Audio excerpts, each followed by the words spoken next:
Good morning, students. So today we will be carrying further with the chapter number 2, that is sexual reproduction in flowering plants.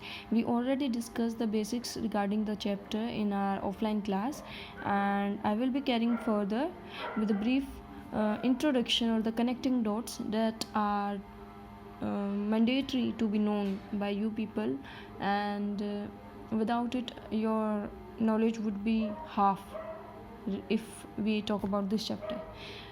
Though the questions won't be directly asked from the class 11th syllabus in class 12th, but there shall be some relations among the topics that are included in class 11th as well as 12th. So sexual reproduction, we know it involves two gametes, two parents which provide us two gametes, male and female. So flowering plants are known as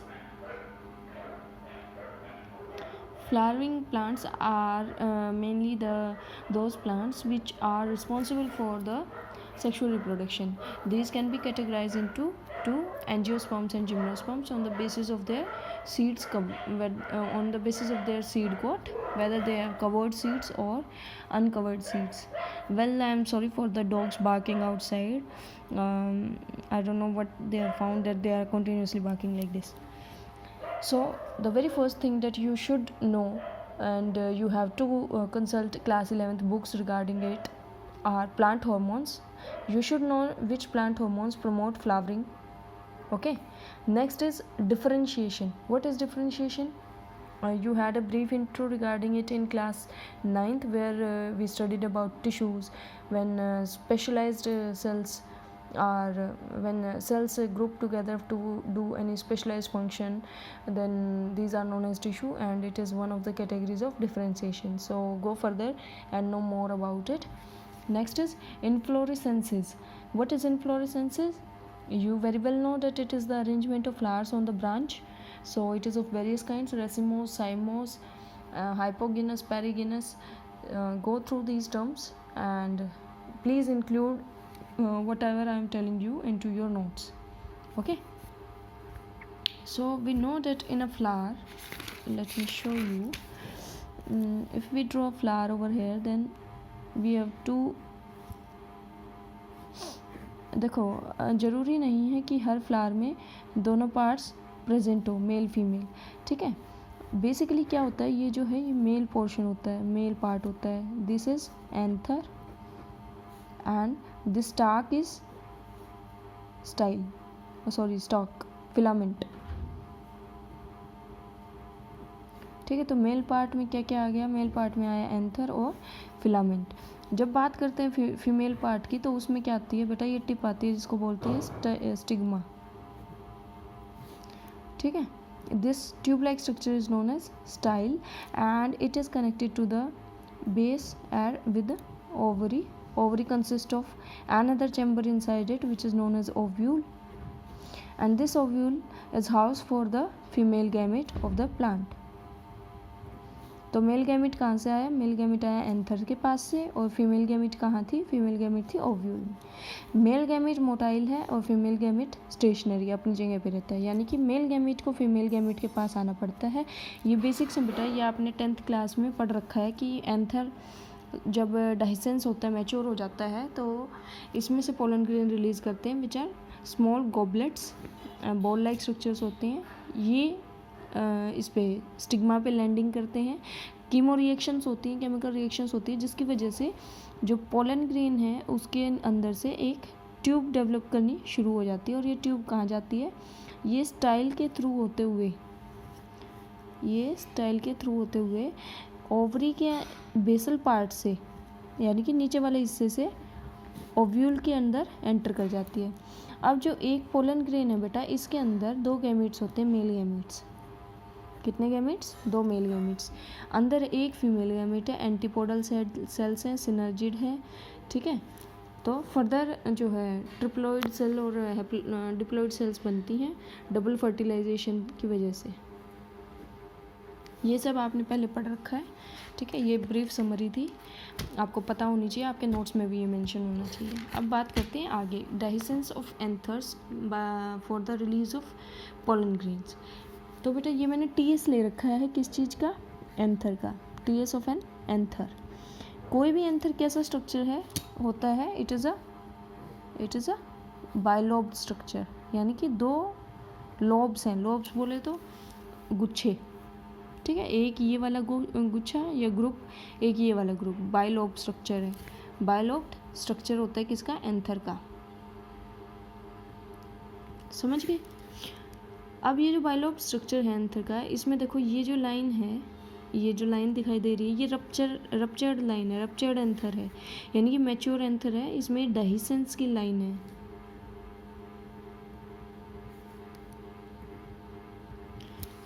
यानी कि mature होने के बाद जो anther है वो rupture कर चुका है, उसकी वॉल में क्रैक आ चुका है।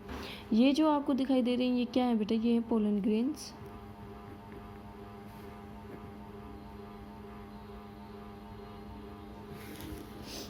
ठीक। ये क्या है, पोलन सैक। सैक क्या होता है, सैक होता है थैला या थैली, ठीक है, इतना क्लियर हुआ। ये स्टॉक है नीचे, जिसको हम क्या बोलते हैं, फिलामेंट, इतना क्लियर हुआ। अब जब इसके इस स्ट्रक्चर को हम कट करके और माइक्रोस्कोप के नीचे देखते हैं तो कुछ ये इस तरह का स्ट्रक्चर आता है। This is TS of A mature anther, ठीक है।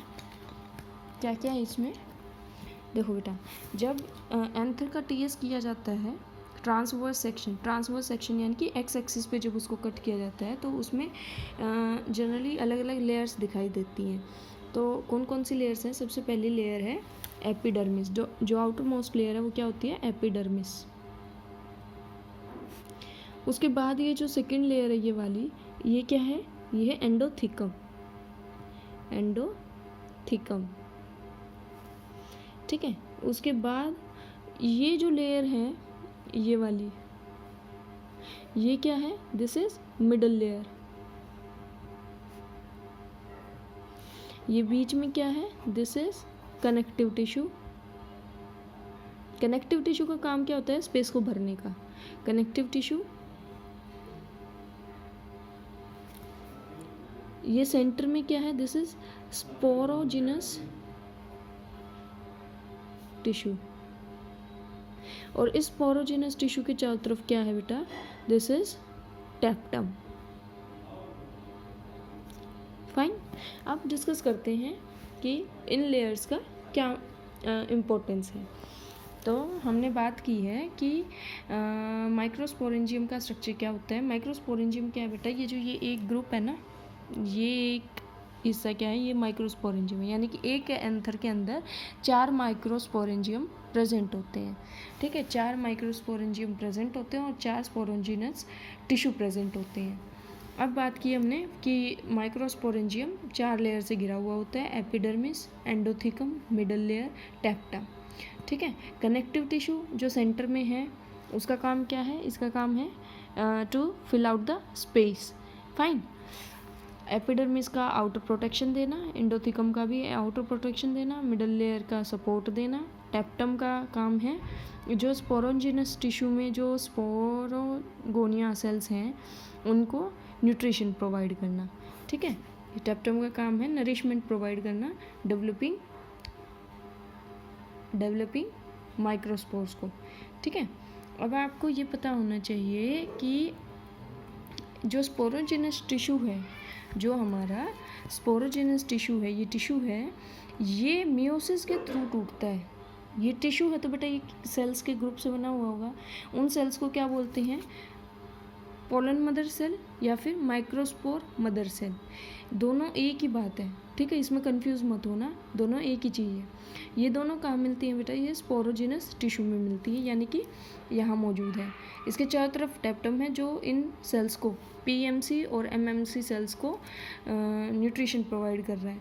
न्यूट्रिशन देने पे क्या हो रहा है, PMC या MMC जो है वो मियोसिस के थ्रू डिवाइड कर रहे हैं। मियोसिस का मतलब 1 से 4 में टूटना। सेल्स कितने में डिवाइड हो रही हैं, 1 से 4 में। It is reductional division. Meiosis is reductional division. Reductional division यानी कि यहाँ अगर 2n था तो इसके रिजल्टिंग उसमें क्या होगा, n रह जाएगा जेनेटिक मटेरियल। ठीक है, तो मियोसिस के बाद पीएमसी क्या बनाएगा बेटा, माइक्रोस्पोर 1, माइक्रोस्पोर 2, माइक्रोस्पोर 3, माइक्रोस्पोर 4। तो पीएमसी पोलन मदर सेल या माइक्रोस्पोर मदर सेल टूटती है 4 माइक्रोस्पोर्स बनाने के लिए, जो कि क्या कहलाते हैं, टेट्रेड कहलाते हैं। ठीक है, अब अगर मैं क्वेश्चन पुटअप करूँ कि what will be the ploidy of cell of tetrad dividing by meiotic division. तो प्लोइडी का मतलब होता है बेटा 2 प्लोइडीज हैं, हैप्लॉइड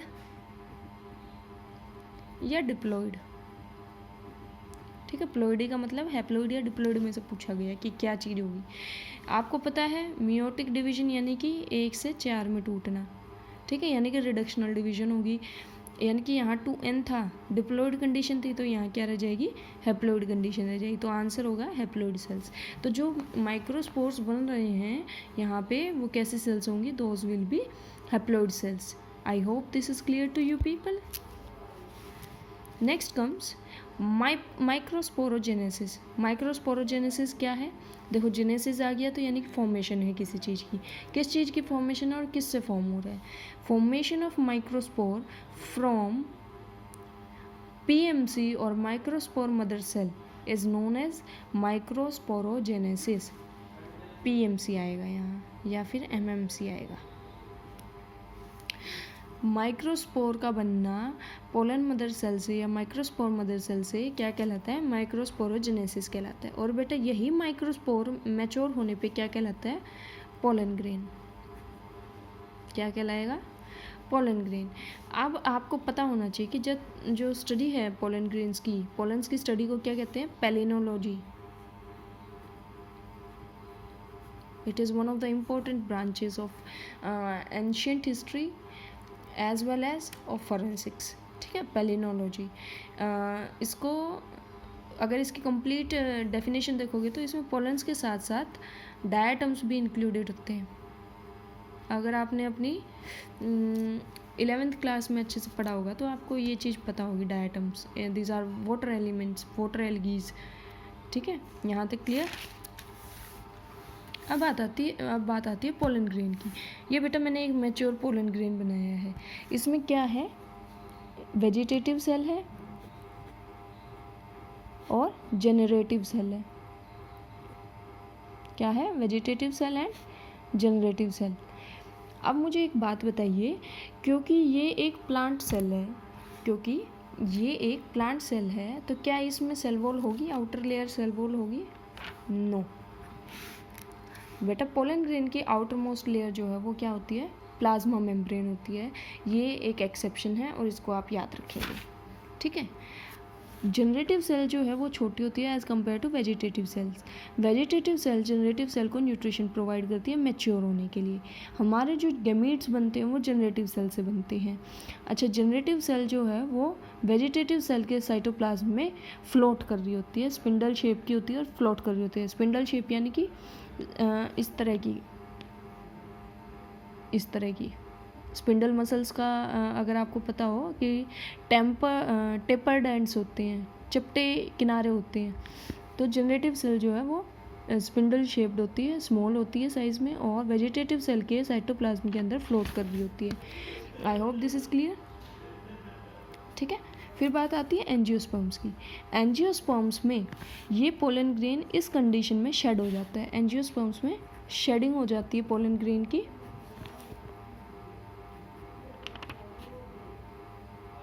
इन 2 सेल कंडीशन। ठीक है, यहाँ तक हुआ। जबकि बाकी की जो स्पीशीज़ बच गई एंजियोस्पर्म्स के अलावा, उसमें क्या होता है बेटा, उसमें जो जनरेटिव सेल है यानी कि जो छोटी सेल है जिससे गैमेट बनते हैं वो 2 मेल गैमेट्स बना लेगी। कैसे, मिटोटिकली। 2 बनाने के लिए मिटोसिस होना चाहिए ना, 2 सेल्स फॉर्मेशन के लिए क्या होना चाहिए, मिटोसिस होना चाहिए। ठीक है, तो 2 मेल गैमेट जनरेटिव सेल बनाएगी मिटोसिस के द्वारा। और pollen grain is shed at dash stage in these species.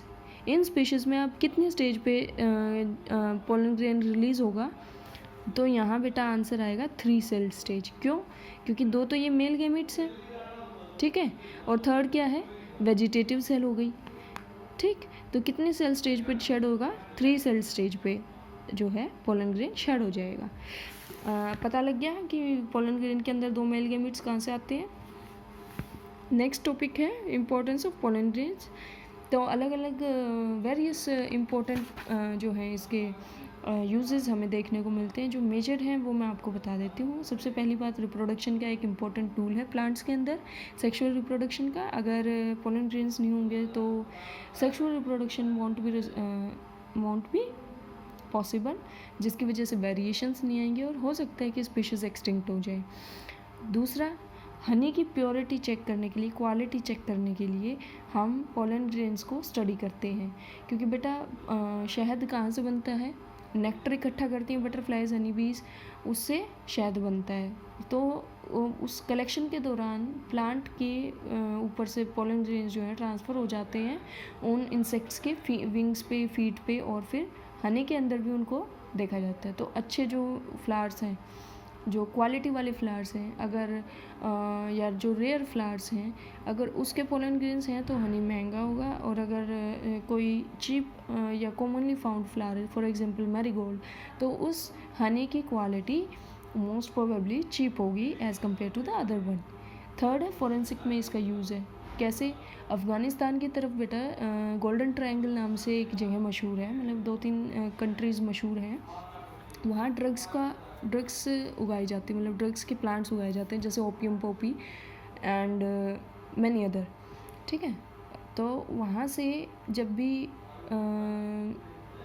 ये इकट्ठा किया जाता है, वहाँ के जो चरस या ये गांजा वगैरह जब सप्लाई होती है, तो उसमें अगर वो जब्त की जाती है या कस्टम ड्यूटी पे पकड़ी जाती है, तो उसको माइक्रोस्कोप के अंदर स्टडी किया जाता है और पोलन ग्रेन्स को देखा जाता है। अगर वो पोलन ग्रेन्स इंडियन फ्लावर्स के से मैच करते हैं तो ये कंफर्म हो जाता है कि जो सोर्स है उस ड्रग का वो इंडिया में है। और अगर किसी ऐसे फ्लावर के हैं जो बाहर किसी पर्टिकुलर कंट्री या पर्टिकुलर एरिया में मिलता है, तो उसको उसकी लीनिएज या कनेक्टिंग डॉट्स उस पर्टिकुलर कंट्री से हो जाती है, ठीक है।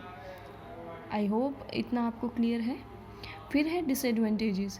तो बेटा सभी को पता है पोलन ग्रेन्स जो हैं वो एलर्जी कोजिंग है, प्लस रेस्पिरेटरी डिसऑर्डर्स को कॉज करते हैं। आज की क्लास यहीं ओवर करेंगे और नेक्स्ट वीडियो जो है मैं अपलोड करके आपको लिंक भेज दूँगी। हाँ, कल की क्लास जो है कंडक्ट नहीं हो पाई थी। मैंने ऑनलाइन क्लास रिकॉर्ड करने की कोशिश की थी बेटा ऐप पे, but later on I got to know कि वहाँ सेव का ऑप्शन बाय डिफ़ॉल्ट गिवन है। वो जो सेव की गई वीडियो वो कहीं भी लाइब्रेरी पे सेव नहीं है उस ऐप में, ठीक है। इसीलिए मुझे ये अब मैंने चौथी बार बनाई है आप लोगों को प्रोवाइड करवाने के लिए। So please go through the lesson and in case of any doubts you can message me. Bye.